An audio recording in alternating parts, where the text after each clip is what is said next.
Bonjour, dans cette vidéo, nous allons voir à partir d'un exemple comment démontrer qu'une fraction réduite donnée est non décimale. Voilà l'application. On va démontrer que la fraction 5/3 n'est pas décimale. Premièrement, 5/3 est une fraction réduite. Sinon, il faut la réduire. Toujours, on doit prendre une fraction irréductible. Et là, elle est déjà irréductible.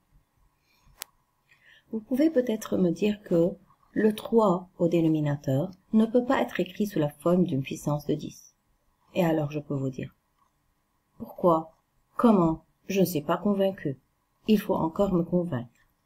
Alors dans ce cas, on est obligé d'utiliser la méthode par absurde.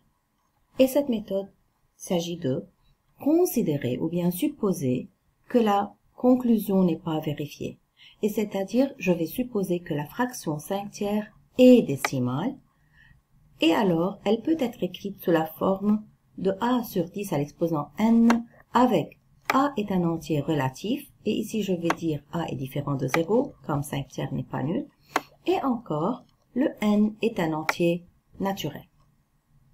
Donc, on a supposé que 5/3 est décimal, alors il peut être écrit sous la forme a sur 10 à l'exposant n.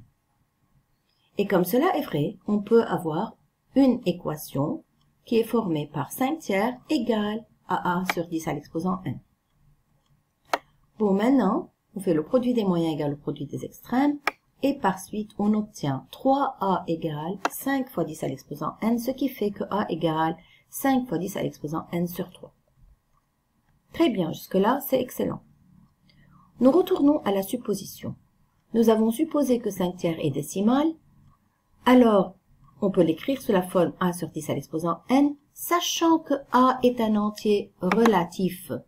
Donc voilà, a est un entier relatif. Et n est un entier naturel. Est-ce que le a ici, 5 fois 10 à l'exposant n sur 3, est un entier relatif? 5 fois 10 à l'exposant n n'est pas un multiple de 3.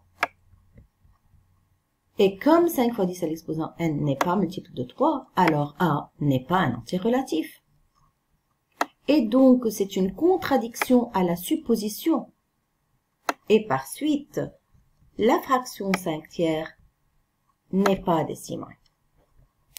Bon, voilà, si on a à démontrer qu'une fraction donnée n'est pas décimale, premièrement, on doit la réduire si c'est possible, et puis suivre la même démarche faite ici dans cet exemple.